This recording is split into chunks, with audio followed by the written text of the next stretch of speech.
little later than normal. Just had a memorial service that I had to do today, and that's the reason why I'm wearing a tie and a little more dressed up. But I wanted to get this done because I was off last week and I just wanted to get this out to you. Thanks for listening. I'm Doug Wilkerson with Central Christian Center and also with Saturday Night Live Life Recovery Ministry.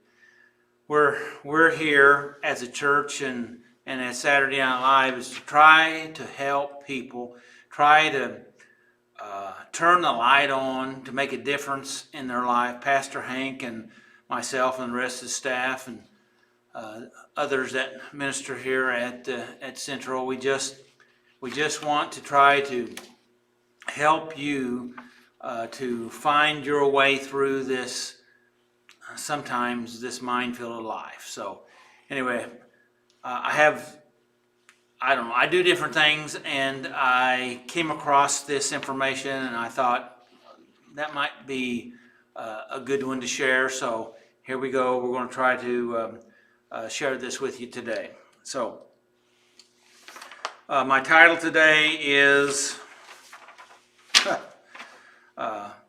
Why Our Brain is More Sensitive and Responsive to Negative News, or the positive 5. Okay, I want to give you a positive 5 here. So high 5, positive high 5. Why is it that we remember in detail all the negative things that our spouse has said to us? Particularly females can remember this. At least that's what it seems to me. But they can remember everything from the very beginning all the way up to today. They know it all. And why is it that we have the ability to recall those negatives? Oftentimes we forget the positives, but we seem to be able to hold on to the negatives. We remember statements like, you're always late, this place is a mess, you never listen to me, why do you always do that? You know your stuff, okay? And why is it that we think that one big gesture or act of love, like a bouquet of roses, a big bouquet of roses, will somehow make up for all the missteps or wrongs or harsh, unkind things that we may have said or done? Or the wife may have thought, well, I'll get for him that riding lawnmower that he'd been eyeballing and wanting, and I'll do that, and that'll make up for all my nagging and complaining and griping. And why is it that doesn't work? Well, why it doesn't work is because of some of the research I'm going to be sharing with you today from Dr. John Casey Pope, okay, of the University of Chicago. He says that our brain has a negative bias. In other words, we seem to pick up negative easier than positives. And others have communicated, other information that I've learned is that one of the reasons why that is because our amygdala is set to try to keep us safe, and anything that looks negative or scary or hard or something we need to be aware of, it sees that faster than anything. It picks it up and it registers it, and it travels faster down the neural pathways into our reactive system. And so when bad things happen, we react. It's for survival. but it's in life and in situations of life, oftentimes these negative things happen, and we're more sensitive to them. In fact, Dr. John Gottman has an institute for marriage and family, which he's ran this institute for, 40, 50 years. He says that negative, he kind of did some calculations, and he said negative things weigh more on the brain and emotionally. They feel heavier than positive things. In fact, this calculation is a positive. His calculation is that it's 1.0 as far as weight, and that a negative is 1.2. So it actually has more effect, and in fact, negative even accumulates faster. Kind of like the way weeds seem to grow faster. Well, negatives seem to have a disproportion of growth in that, and so how you feel it is heavier, and it seems to accumulate. And so what do we do? How do we address this? How do we get the poison out? And that's one of the things I want to talk about here. And that is that the number game, it is really a number game, because also many researchers says that you can't do one for one. One positive will offset one negative.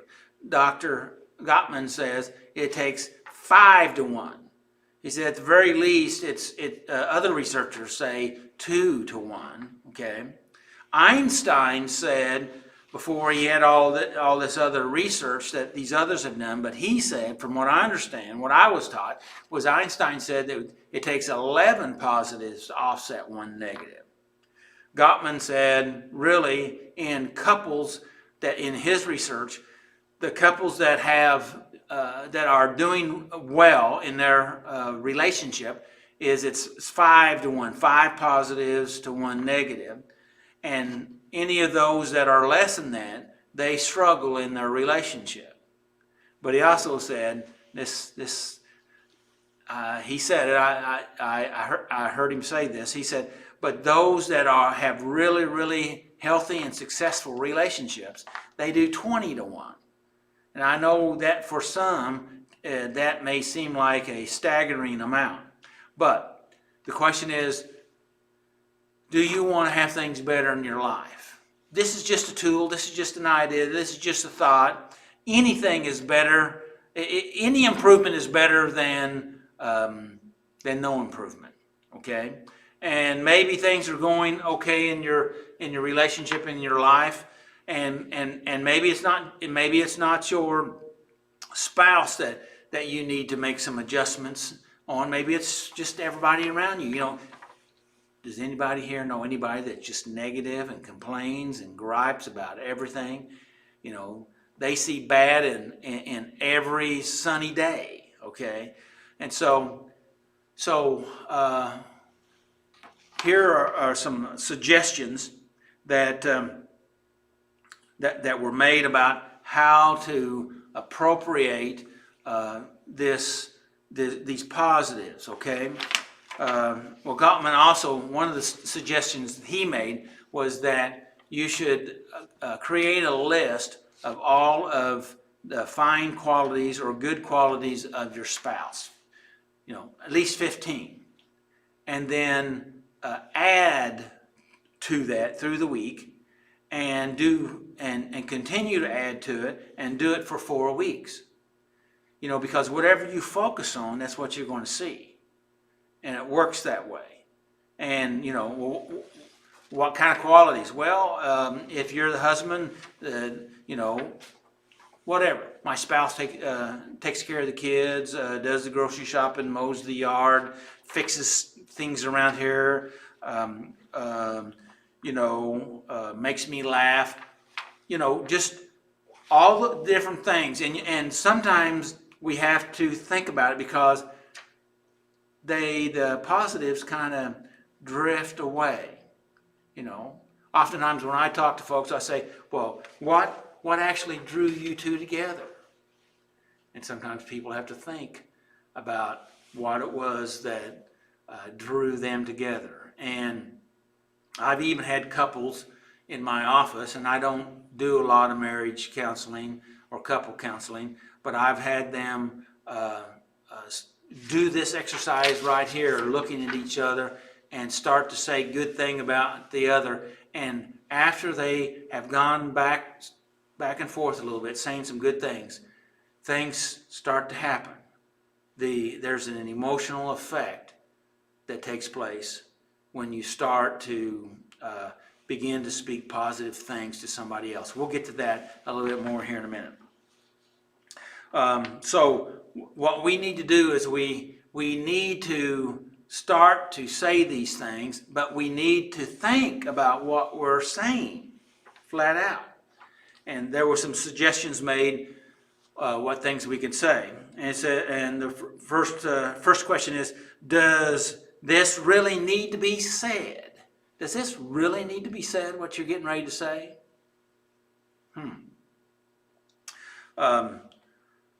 Second one was, does the other person want to hear it? Well, you said, well, of course they don't want to hear hard things. But a story came to my mind when I was working this up, and I read this question, because I remember when Linda and I had a dog before we had Whitney, our child. Now she's going to be 34 or something like that, and I guess I shouldn't have probably said that. I may be in trouble. Sorry.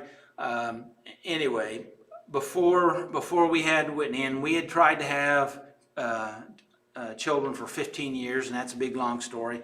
Don't have time to go into that today. But she, Linda is a dog person, in case you didn't know that, and we've had dogs ever since we were married.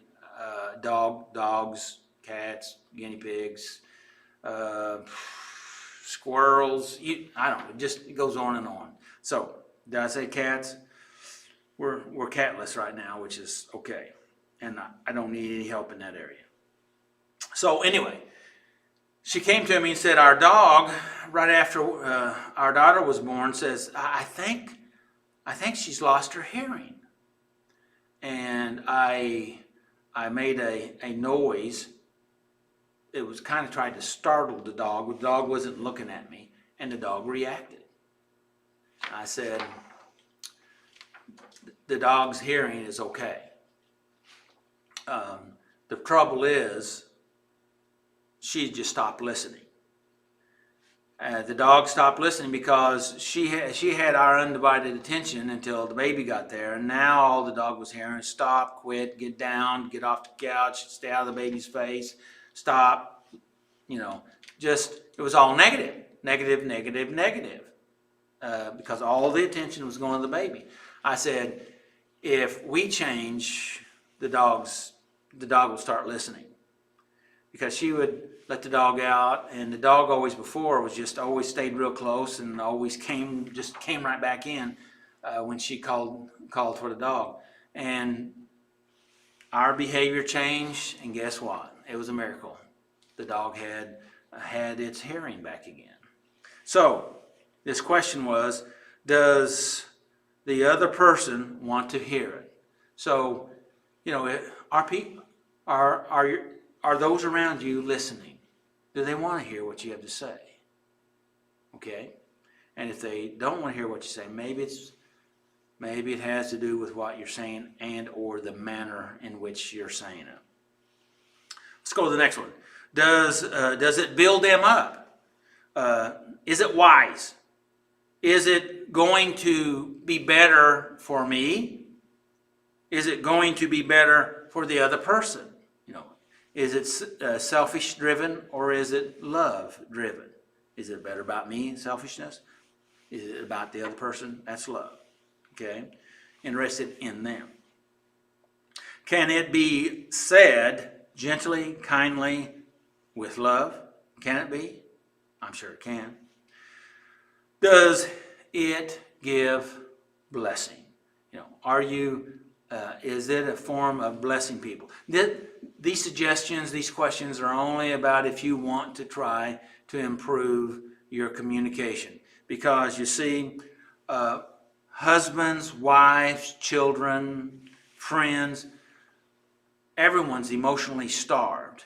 They just need a little kindness and love to help them to maybe get them through this day of harshness and chaos and criticalness and bad news all over the place, and fear and sickness and problems, and we just, what if we could help each other just a little bit? Okay, so how we communicate does make a difference. Kind words. What does the Bible say about that? Proverbs 15:4 says, gentle words bring life and health. I'm going to read that again. Gentle words brings life and health.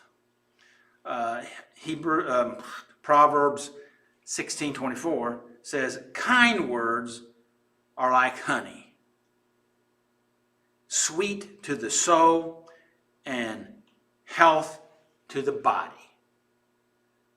That's good. Proverbs 18:4 says, a person's words can be life-giving water. A person can't live very long without water.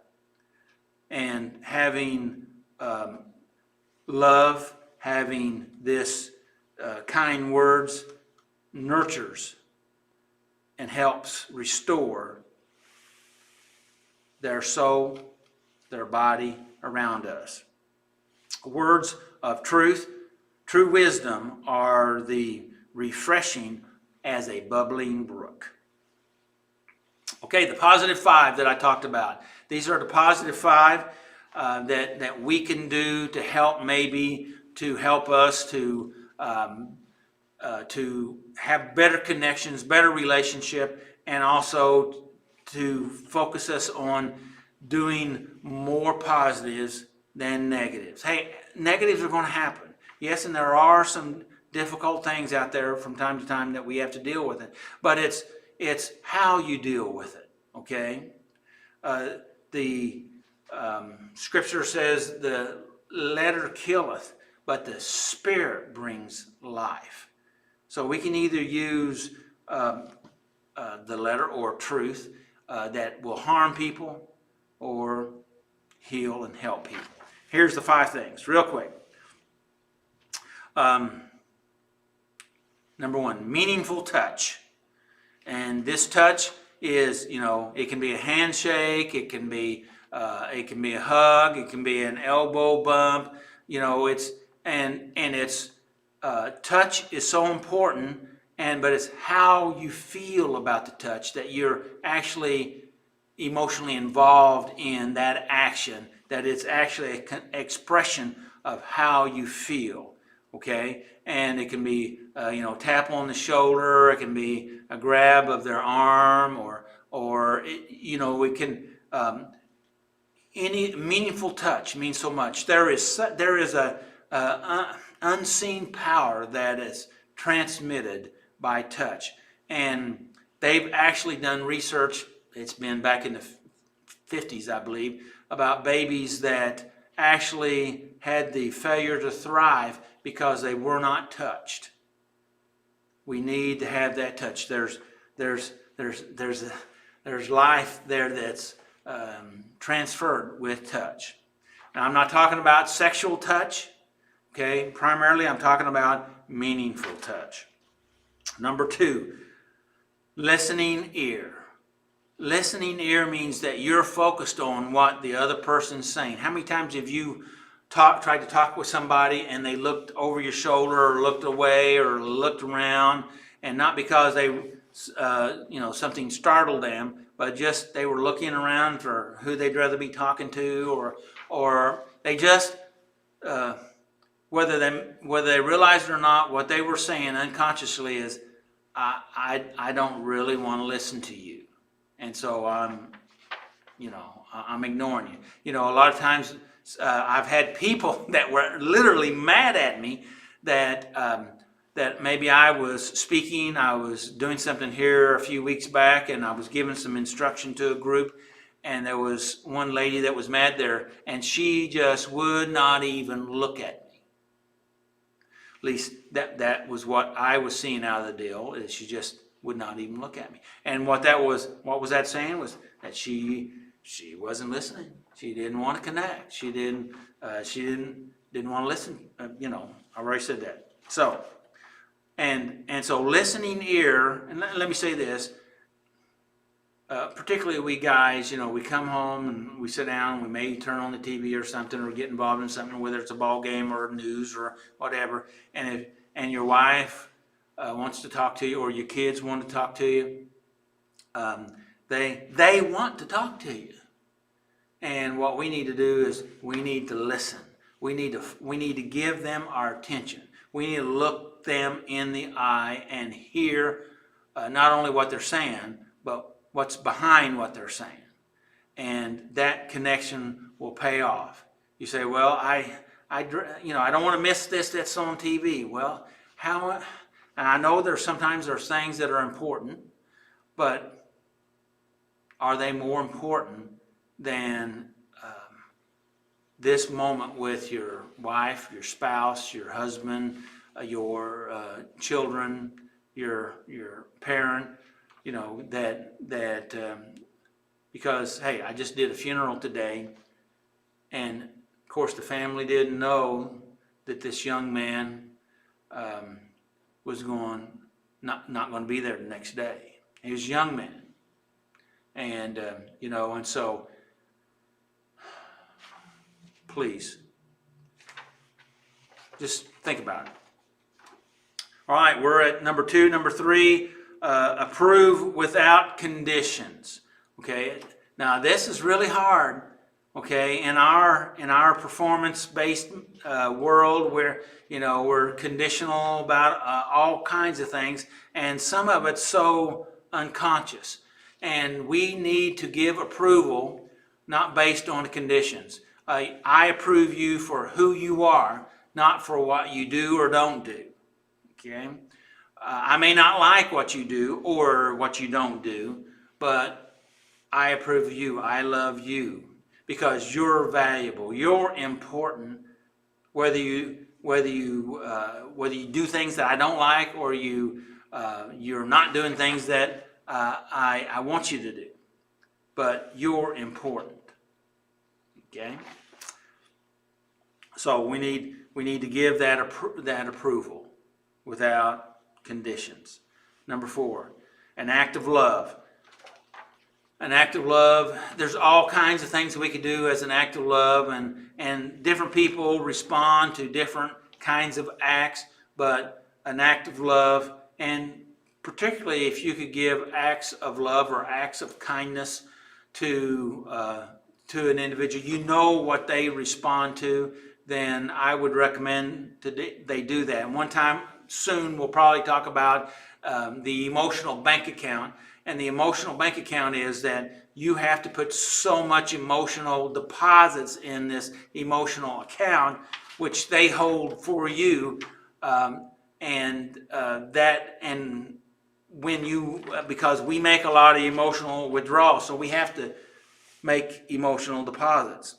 Deposits only count when the individual you're trying to deposit this with says it's a value. And I know that sounds tricky, but that's the way it is. And so we have to make these emotional deposits. We have to do kind acts, and we need to avoid the best that we can and not do the opposite. In other words, don't punish. For some reason, a lot of us, we just feel like that if somebody does something wrong, I'm going to withhold love. I'm going to withhold kindness. I'm going to punish them directly or indirectly. Some of that's passive aggressiveness, by the way. So let's go to number 5, and that is spend time with them doing what they like. And this is one that that really resonates in me, that I have had to work on and I continue to work on, because I do things with people that I don't particularly. It's not about what I want, okay? But I do it because they like it, because they want to do that. That's interesting to them, and so do things with those people that are important to you in your life, because it pays off for them and for you, because it builds a relationship. And that's the reason why God created us anyway, is for a relationship with Him and relationship with others, because there's no more valuable thing, I don't know if you can call it a thing, essence, aspect, dynamic, than relationship. Relationship is what it's really all about. Our relationship with God, our relationship with others. Because if we live this life and do everything, make all the money we want, strive to accomplish certain tasks, and if we don't have the relationship, then we've missed the most important thing. Relationship with God, relationship with others. If you have that, you have the most important. So today, I just want to say thank you for listening. Hopefully this was beneficial to you. I kind of got off my notes, but I picked up some of the main pieces. And anyway, I just I've had many people talk to me about that. It's been helpful for them, and hope that's all I want. I want to help you, and I just have to believe the Holy Spirit to guide me to say what you need. And if He can use me to do that, I'm thankful and I'm blessed. So I just want to say, hey, have a good day, have a good night, have a good life. May the Lord bless you and keep you, and may His face shine upon you and give you His peace. Till next time, bye-bye.